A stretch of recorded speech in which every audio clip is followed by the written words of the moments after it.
Hello everyone, good evening. मैं भवानी सिंह आप सबका मोस्ट वेलकम करता हूं आपके अपने YouTube channel English mania with Singh साहब पर। बहुत ही इंटरेस्टिंग, बहुत ही इंफॉर्मेटिव और बहुत ही शानदार क्लास है आज आपकी। आज हम क्लास 11th एंड 12 के इडियम्स और फ्रेजेस के बारे में डिस्कस करेंगे। जैसा कि मैंने आपको नोटिफिकेशन दिया था, क्लास 11th एंड 12 का बहुत ही इंपॉर्टेंट पार्ट है इडियम्स एंड फ्रेजेस। ठीक है, मुहावरों के बारे में हम डिस्कस करेंगे। आपको पता है कि आपके सिलेबस में ये है और डेफिनेटली आपके एग्ज़ाम में इससे क्वेश्चन पूछा जाता है। आपने हाफ ईयरली एग्ज़ाम दिया होगा या आपने कई पेपर्स देखे होंगे, उनमें ये क्वेश्चन पूछा जाता है। थोड़ा सा पैटर्न एग्जामिनर ने चेंज कर दिया है। बोर्ड एग्जाम में ये क्वेश्चन अब ऑब्जेक्टिव टाइप में पूछा जाता है। पहले ये क्वेश्चन आपका रिटन टाइप में आता था, लेकिन अब बोर्ड एग्जाम में इस क्वेश्चन को ऑब्जेक्टिव टाइप का बना दिया गया है। डेफिनेटली एक या दो क्वेश्चन आपके पेपर में आएंगे, बस ऑब्जेक्टिव टाइप में आते हैं। ऑप्शंस दिए रहेंगे, आपको उन इडियम्स का ऑप्शंस राइट ऑप्शन ढूंढना है, उन फ्रेजेस का राइट ऑप्शन ढूंढना है और फिर अपना आंसर को आप देंगे। तो और 11th में तो ये रिटिन टाइप में आता है, तो ध्यान से क्लास को कीजिएगा। बहुत ही इंटरेस्टिंग क्लास है। इडियम्स को आप ज़रूर नोट कीजिएगा, आपके पेपर में डेफिनेटली पूछा जाएगा। बहुत ही शानदार इडियम्स लेकर मैं आपके लिए आया हूँ। किसी भी इन्फॉर्मेशन के लिए आप मुझे कॉल या व्हाट्सअप कर सकते हैं। स्क्रीन पे आपको मेरा नंबर दिखाई पड़ रहा है 9695499172 पे। अगर अभी तक आपने चैनल को लाइक सब्सक्राइब नहीं किया है, ज्वाइन नहीं किया है, तो तुरंत आप चैनल को ज्वाइन कर लीजिए। इसका बेनिफिट आप खुद ब खुद जान जाएंगे। प्लेलिस्ट मैंने बना दी है 11 12 की 10th की। बोर्ड स्पेशल क्लास मैंने कई ली हैं और प्रैक्टिस सेशन आपका कल से 1 स्टार्ट होता है। तो ज़रूर आप क्लास को ज्वाइन कर लीजिए। इसका बेनिफिट आप उठाइए, प्रैक्टिस सेशन करते रहिए, प्रिपरेशन को बढ़ाते रहिए। चलिए देखते हैं। देखिए यहाँ कुछ इडियम्स लिखे गए हैं, आप इनको स्क्रीनशॉट के रूप में ले सकते हैं जल्दी जल्दी फटाफट। उसके बाद आप इनको नोट डाउन कर लीजिएगा। स्क्रीनशॉट आप बच्चे ले सकते हैं जल्दी जल्दी। ठीक है, स्क्रीनशॉट ले लीजिएगा आप लोग। देखिए पहला है आपका ऑल इन ऑल, जिसको हम लोग सर्वे सर्वा के रूप में बोलते हैं। तो इसका आंसर होगा आपका होल एंड सोल। ठीक है, याद रखिएगा। ऑप्शनल अगर देगा तो आप ऑप्शनल में इस क्वेश्चन को जरूर ढूंढिएगा। सर्वे सर्वा इसका मतलब होता है, हो सकता है एग्जामिनर ऑप्शन को थोड़ा सा बदल दे।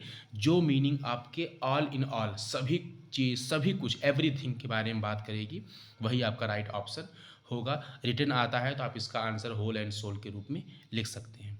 सेकेंड आपका है रेड लेटर डे। अभी मैंने कुछ दिन पहले आपको अपने प्रैक्टिस सेशन में कराया था। इसका मतलब होता है खास दिन।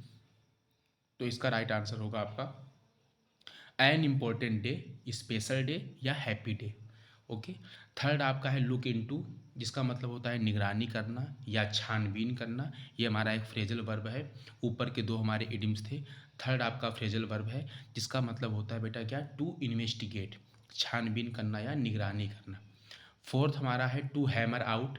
वंस अगेन आपका ये इडियम्स है, जिसका मतलब होता है योजना बनाना। टू हैमर आउट का मतलब होता है योजना बनाना।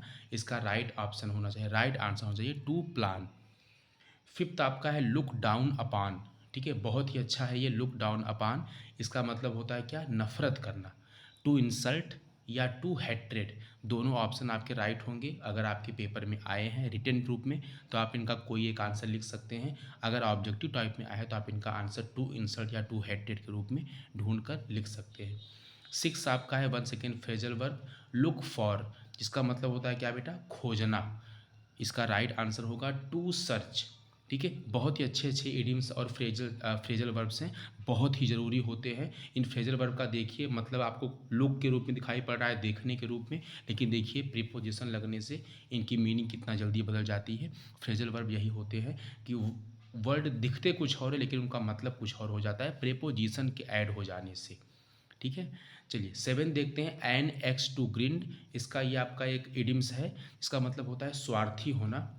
ठीक है, तो इसका राइट आंसर होगा to have a selfish motive. ठीक है, जैसे एक कहावत आपने सुनी होगी क्या, अपना काम बनता भाड़ में जाए जनता, वही इसका मतलब है। ठीक है, खुद का काम आपको बनाना है, to have a selfish motive, स्वार्थी होकर अपने काम को करना, उसी का मतलब होता है एन एक्स टू ग्रिंड। चलिए एट हम देखते हैं, जिसका राइट मतलब है किक द बकेट। इसका राइट मीनिंग है मर जाना। ठीक है, टू डाई, आई थिंक आपने टू डाई हमेशा सुना होगा। पास अवे इसका साइनोनिम्स होता है, याद रखिएगा।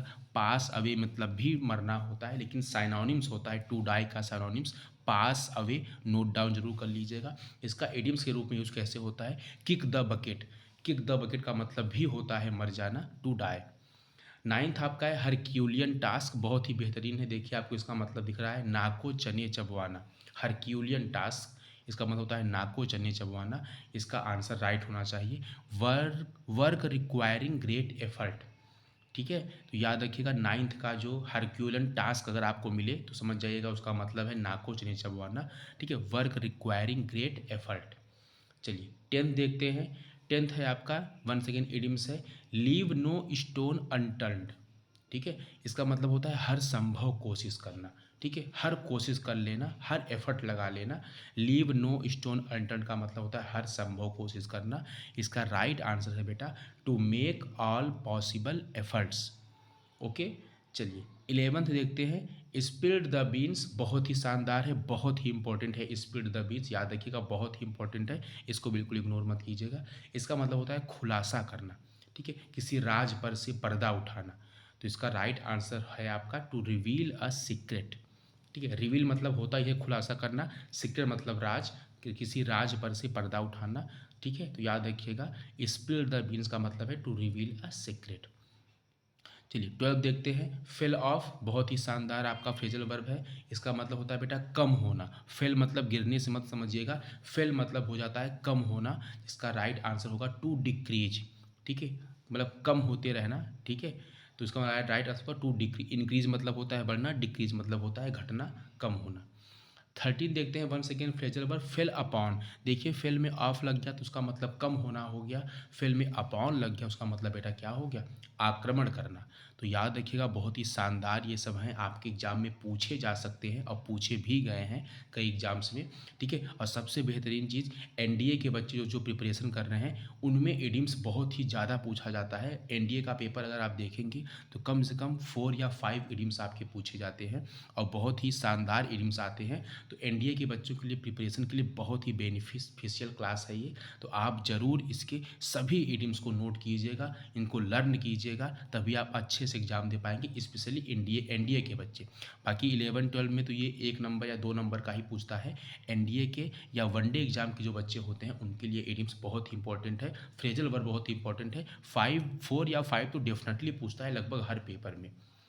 चलिए फेल अपान का मतलब होता है आक्रमण करना, इसका राइट मतलब है टू अटैक, ठीक है। टू अटैक मतलब होता है आक्रमण करना और उसी का मतलब होता है फेल अपान भी। फोर्थ आपका एडिम्स है जिसका मतलब होता है स्कॉट फ्री, स्पेलिंग ध्यान दीजिएगा, SCOT है, स्कॉट फ्री जिसका मतलब होता है निर्दोष, ठीक है। अनपनिश्ड, जिसको दंड नहीं दिया जाता उसको बोलते हैं निर्दोष या अनपनिश्ड, ठीक है। इसको आप मासूम के रूप में इनोसेंट भी कर सकते हैं। स्कॉट फ्री ऑप्शनल पे डिपेंड करता है। स्कॉट फ्री का मतलब होता है क्या, अनपनिश्ड, ठीक है, दंड न दिया जिसको जाए, ठीक है। अदंडनीय जिसको बोलते हैं हम, अदंडनीय, ठीक है, हिंदी में उसको हम अनपनिश्ड भी बोलते हैं। 15 आपका है वंस अगेन, ठीक है, वंस अगेन आपका 15 है क्या, idioms to bury the hatchet. Hatchet की स्पेलिंग भी याद रखिएगा, HATCHET। To bury the hatchet का मतलब है शांति बनाना, टू मेक पीस, ठीक है, याद रखिएगा टू बरी द हैचेट का मतलब है शांति बनाना, टू मेक पीस। चलिए 16 आपका वन सेकेंड फ्रेजल वर्ब है रन डाउन। मैंने इसका प्रैक्टिस सेशन में आपको एक क्वेश्चन कराया था, रन डाउन जिसका मतलब होता है कमी होना, ठीक है। To be in poor wealth, optional में ध्यान दीजिएगा, to be in poor wealth, ठीक है, गरीब हो जाना, बहुत ही ज़्यादा मतलब कम हो जाना, हर चीज़ की कमी होना, कम होना नहीं कमी होना हर चीज़ की। लैक ऑफ सोर्सेस, इसका एक मतलब और भी होता है लैक ऑफ सोर्सेस, याद कर लीजिएगा, बहुत ही इंपॉर्टेंट है, एग्जाम में ज़रूर आएंगे, बिल्कुल आप इनको इग्नोर तो कर ही नहीं सकते हैं, ठीक है, ज़रूर आएंगे, चाहे ऑप्शनल में आए चाहे रिटर्न में आए, ज़रूर आपके एग्जाम में क्वेश्चन आएंगे। चलिए 17 आपका है पिक होल्स, जिसका मतलब होता है क्या बेटा, आलोचना करना या कमियां निकालना, ठीक है। जिसका राइट आंसर है आपका टू क्रिटिसाइज समवन, ठीक है, किसी की आलोचना करना, टू इंसल्ट समवन, किसी की बेइज्जती करना, किसी में कमियां निकालना, this is pick holes. Okay. 18 आपका वंस अगेन इडिम्स है अ बोन ऑफ कंटेंशन, ठीक है, अ बोन ऑफ कंटेंशन आपका एक और इडिम्स है जिसका मतलब होता है क्या बेटा, बहस करना, ठीक है। Two or more people argue about something over a long period, ठीक है, एक लंबे वक्त से, ठीक है, एक लंबे वक्त से ज़्यादा ठीक है? काफ़ी वक़्त तक 2 लोग जब एक ही बात के लिए बहस करते हैं, लड़ लेते हैं, ठीक है? उसको बोलते हैं अ बोन ऑफ कंटेंशन। इसका एक मतलब बेटा और होता है रीज़न ऑफ क्वेरल, झगड़े की वजह। ठीक है? किस वजह पे वो बहस कर रहे हैं, बहस करना ही इसका राइट आंसर होता है अ बोन ऑफ कंटेंशन। याद रखिएगा, बहुत ही इंपॉर्टेंट है और ये एग्ज़ाम में आया हुआ क्वेश्चन है, अ बोन ऑफ कंटेंशन। तो याद रखिएगा, ज़रूर आपके पेपर में रिपीट हो सकता है, ऐसा नहीं है कि ना आ सकता हो। 2022 में ही आया है, बट किसी और सेट में आया है, तो आपके सेट में इस क्वेश्चन को डाला जा सकता है, इसलिए आप इसको इग्नोर मत कीजिएगा। 19 आपका है अ फूल्स पैराडाइज। ठीक है? 19th आपका है अ फूल्स पैराडाइज, इसका मतलब होता है मूर्खों की टोली। ठीक है? मूर्खों का जो स्वर्ग, पैराडाइज मीन्स स्वर्ग होता है, हेवन का साइनोनिम्स है पैराडाइज। याद रखिएगा, हेवन का साइनोनिम्स है आपका क्या, पैराडाइज। इसका मतलब होता है मूर्खों की टोली। इसका राइट आंसर बेटा क्या है, अनरियल थिंग्स एंड अनरियलिटी। ठीक है? कि जो चीज़ सत्यता है ही नहीं, क्योंकि मूर्ख लोगों को सत्य असत्य से कोई मतलब नहीं होता। जहाँ मूर्खों की टोली होती है वहाँ पे वो अपने आप को ही सही मानते हैं, अपने आप की चीज़ों को ही सत्य मानते हैं। तो अनरियल थिंग्स, उनके लिए कुछ भी सत्य और असत्य नहीं है, कुछ भी रियलिटी नहीं है। इसका एक मतलब और होता है to live in a state of enjoyment based on false hope, गलत उम्मीद की आशा में मस्त रहना। ठीक है? कुछ लोग हमेशा अपने आप में ही मस्त रहते हैं, उनको लगता है बस मैं सही हूँ, पूरी दुनिया गलत है। उन्हीं को बोलते हैं अ फूल्स पैराडाइज। वो मूर्खों के स्वर्ग में पहुँच जाते हैं, उनके लिए वही स्वर्ग हो जाता है। जो वो बोलते हैं वही सही होता है, उनके लिए कुछ भी रियल नहीं होता, सब कुछ अनरियल होता है, क्योंकि वो मूर्ख ही होते हैं और उसी में वो मज़ा लेते हैं, एन्जॉयमेंट करते हैं। ठीक है? तो 19th बहुत ही अच्छा क्वेश्चन है। इसका एग्जामिनर कई तरीके से ऑप्शन बना सकता है, इसलिए मैंने 2 इसके आंसर दिए हैं। समझ के आराम से कीजिएगा। एंड लास्ट आपका है ब्रिंग आउट। इसका मतलब भी होता है खुलासा करना। ठीक है? जिसका राइट आंसर है बेटा क्या, टू एक्सपोज। एक्सपोज मतलब आपको पता है खुलासा करना। ठीक है? किसी के राज पर से पर्दा उठा देना। टू रिवील मतलब मैंने बताया खुलासा करना। एंड टू इनकरेज, देखिए इसका एक मतलब और होता है टू इनकरेज। ठीक है? मतलब साहस भरना। साहस भरने का मतलब ये है कि आप अगर, देखिए साहस भरने का मतलब खुलासा करना से कैसा है समझिएगा ध्यान से। टू इनक्रेज मतलब ये है कि कोई इंसान जो है वो बहुत ही शर्मीला है, शाइनेस है, ठीक है, सॉरी, उसके अंदर बहुत ही ज़्यादा शर्म भरी है, बहुत ही शर्मीला है वो। ठीक है? तो उसको इनकरेज करना, उसको खोल देना। ठीक है? उसके शर्म का खुलासा कर देना 2-4 लोगों के सामने। ठीक है? तो उसके अंदर जो है वो हिम्मत आ जाएगी।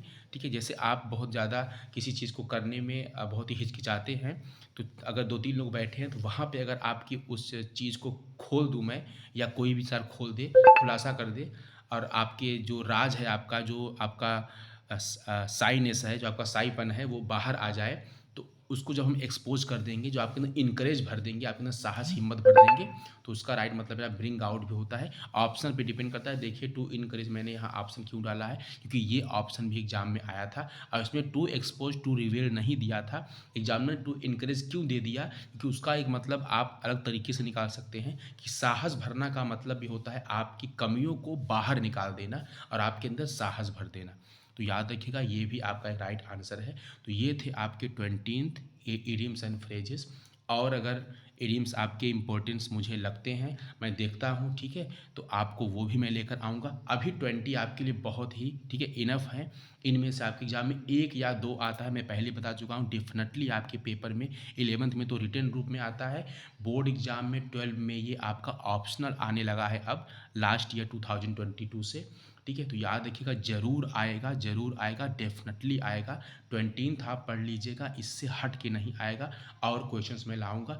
एनडीए के बच्चे जो वनडे एग्जाम की प्रिपरेशन कर रहे हैं, उनके लिए तो ये रामबाण क्वेश्चन है। इनमें से मैक्सिमम 4-5 इनके एग्जाम में डेफिनेटली आते हैं।